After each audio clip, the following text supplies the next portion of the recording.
Yeah, so hi everybody. I've been doing an evaluation project for the Software Sustainability Institute where I've been evaluating the impact of the Fellows Programme, and that's coming to a close now.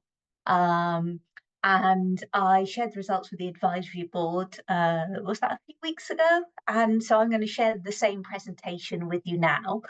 Just a note on anonymity. So some of you here as fellows may have been involved or may not have been involved as a participant in this.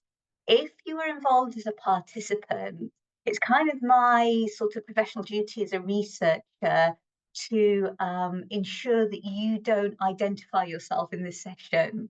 So of course you might want to ask further questions, but don't preface it with kind of, oh, and I answered the question like this, or I thought the question meant this. So sort of if you could leave that part of you sort of outside of the room for the moment. Of course, if you want to contact me about something later, just as an individual, that's fine, but we need to maintain everybody's anonymity. Okay, so I'll do a screen share now.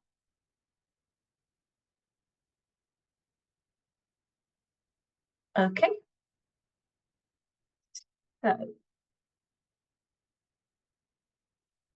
just to start by saying who contributed. So we kind of had a research team. You recognise Shoaib's name there. Caroline J is our Director of Research at the SSI. She's also a fellow.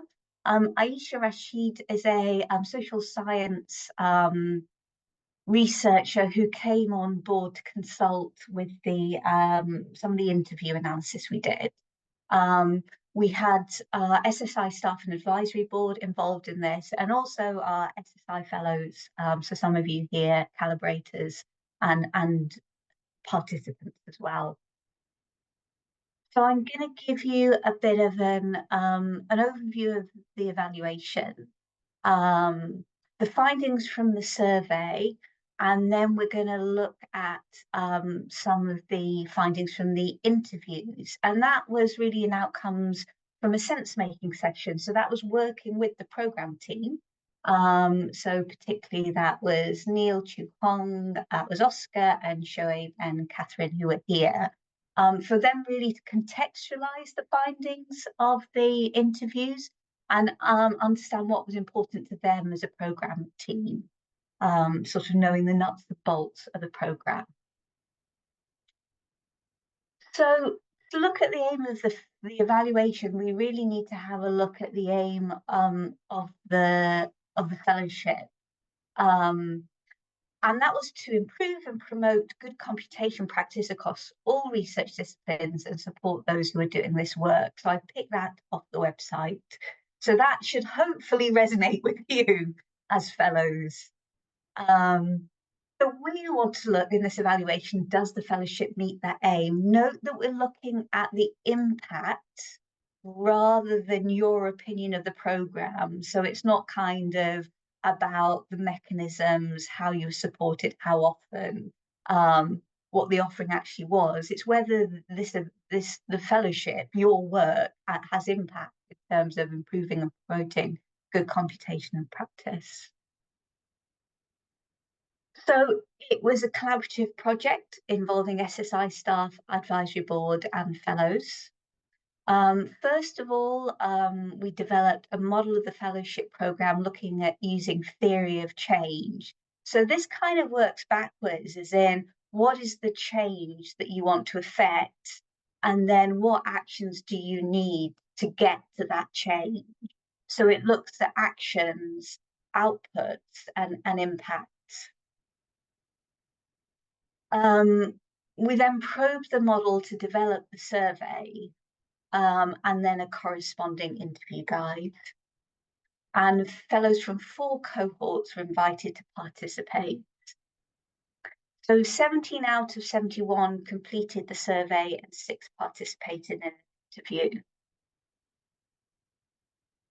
The key findings from the survey, firstly, let's look at who the respondents were. We had respondents from 9 different academic areas, which is rather nice. So across from humanities, computer science, biological sciences, geosciences. And 16 out of 17 respondents said they had experienced a moderate to great deal of belonging. So that says two things. It says something positive about the fellowship program. It says that people can experience a sense of belonging, but it also tells us something about our respondents. So it's saying our respondents are those maybe within the central core of the fellowship program. So there's likely to be a bias in our results. We can't sort of say they're representative of the full cohort. This shows the respondent, the inaugural year and gender of the respondents. So there's a slightly higher percentage of women that responded to the survey than actually exists within the programme and the career phase. So impact for fellows, we looked at increased knowledge and use of good software practices, whether they developed professional skills, whether their connections or their network increased, whether they felt that being a fellow enhanced their reputation, supported their career development, gave them a stronger CV, and also whether they were offered opportunities. So that's things like being asked to be on a conference committee or give a talk or that kind of thing.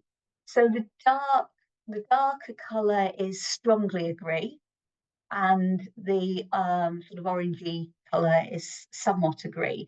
So you can see here we're getting fairly strong responses. The total bar is over 70, and I think pretty much strongly agree is 50% or more. And I suppose you could understand that some of these are more tangible than others, why people are maybe more confident about saying, yes, they've definitely increased their use of good practices. Has it developed their career? Has it given them a stronger CV? That maybe takes a little bit more time to play out, or is a little less tangible, or maybe requires a little more confidence and people don't like to boast so much. I don't know. So here's the impact for colleagues, institute and research domains. So this is looking at whether they feel they have championed good software practices of the people they're working with or their sort of target group. So this first one we get a very high response from. Have they introduced others to the work of the SSI? 94% said definitely or probably yes. Have they achieved the aims of their activities within their domain? 71% said yes. There's quite a lot of probablys there. There's less confidence in this area. The same for achieving their aims within their institute. And then this is a question of whether they would have done this work anyway. So 65% are saying it was the support of the fellowship that led them to do their sort of advocacy work. But again, there's a little bit of uncertainty. So that's not to say that it doesn't have impact and that the fellowship isn't supportive. It could be that it's just harder to articulate. That's a possibility. So from the interview, we were trying to fill that gap of, did the fellowship lead to advocacy of good software practices? Did this support of the fellows' professional development lead to them advocating? So very much about impact. Anybody who's dipped into the social sciences may recognise this sort of use of it like an underpinning theory to analyse the interviews. So we're looking at self-efficacy, outcome expectations and personal goals. That's what we're reading through the interviews and coding them up via these themes. So self-efficacy is your confidence in a particular context to sort of perform a particular action. So it's kind of confidence. Outcome expectations are, do you feel positively that performing a particular action or behavior will lead to good outcomes? And your personal goals, so can be either in terms of a context or in terms of the level of that achievement within that context. So yeah, we were looking for evidence that it supports advocacy and it increases the capacity and reach of the SSI. And from the 6 interviews, I found 44 quotes that supported this. And we also looked at difficulties, which I'll come on to after first looking at the positives. And these difficulties were really picked up, the relevant ones were picked up by the fellowship program team. So Oscar, Shoaib, and Catherine and Neil. So evidence for supporting advocacy and capacity building. So the first quote is somebody saying that the fellowship was the first time they did something that was clearly me and me alone. So it's supporting them to be independent, which meant that it was building capacity for advocacy rather than sort of using the resources of the SSI strongly.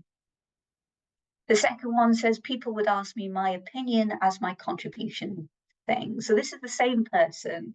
So it's demonstrating that they're now seen as an expert on software sustainability and people would come to them for their advice. Someone here is saying that it gave me a better way to articulate my arguments because I was hearing them from other people. And the final one, I'm doing more leadership stuff at the university, more involved with the reproducibility agenda. So, and they would attribute that to their SSI fellowship. So there's a clear sort of evidence of advocacy there. So just a second slide of these quotes. So they're saying the SSI fellowship has given them confidence and capital to approach deputy directors, team leaders, directors, and director generals. So they're advocating at a level that they wouldn't have done previously. The second one is talking about somebody gaining a sense of belonging, and from that belonging, they feel they can champion software practices. The third one looks at the SSI community and how they found that it was very open and they could build confidence around developing software sustainability tools. And the final one we'll look at is somebody saying I could learn new skills, and then they follow that by saying I could share these skills. So it's not just about them learning them and only applying them to their own research, they're definitely advocating and sharing. So the difficulties we've looked at were the mentorship component, and that's already in hand with the fellowship program team, and they're looking at that, developing it further. But some things that came out from the interviews, possibly the survey as well, in what people might like from a mentorship scheme, how it could support them. So navigating the institutional structures when initiating advocacy activity. So getting started, particularly for early career fellows who may not understand so well institutional structures, funding, who they need to get buy-in from. Often fellows switch role and then they can sort of lose the thread of their fellows' activity, so a mentor could help them in adapting. They would also like to hear more about how other people have done their advocacy, done their fellows' work, and a more experienced fellow as a mentor could support that. Also, sometimes people lose direction, and a mentor could support in readdressing that, overcoming hurdles, sort of keeping a focus, and also developing leadership skills for those who are moving into that arena. The final one we looked at was gaining credibility for the fellowship program. So as you all know, within academia, and is strongly incentivized by the ref, how much grant funding you bring in gives you kudos. So the SSI fellowship provides an awful lot of value, but if you look at the amount of the fellowship, I think it's only 3,000, is it? Which doesn't really hold a lot of weight with senior academics that don't understand the full value of the programme, but can see the involvement, possibly even, as you'll know, the involvement in the recruitment stage. So that doesn't mean, obviously, you'll know it has a lot of work, but that's hard for a senior academic who's just asked the question, well, how much is the grant? 3,000, it's not worth it. You can imagine the conversation. So this is where this quote comes from. So we've started discussions on how can we demonstrate the credibility of the fellowship to senior academics. This could be by trying to come up with some kind of social or economic value from it. It could be looking at the status of existing fellows. So can we quantify the monetary value? And also, can we evidence the value of the fellows' advocacy work for their group, department, faculty? So this is pointing towards, do we need some kind of impact or reporting framework so that fellows can understand how they've had impact, how the fellowship has supported them, and also the skills they have built in order to have that impact. So it's bringing together the dual perspectives of professional development and impact. So somebody said, by the way, all these names are pseudonyms. So if you think like there's nobody called Kari in the fellowship, you're right, there isn't. it's to hide the fellows' names. So somebody who said it's a lot of networking, a lot of working with great people, but it's hard to pinpoint what I've actually done. Now, I know that I could sit down with this fellow and we could easily articulate what they've achieved, because we did that in other parts of the interview. But when put on the spot, it can sometimes be hard to articulate that. Okay, so that was kind of, a sort of an overview of the impact evaluation. Wonderful, thank you very much. Are there any direct questions?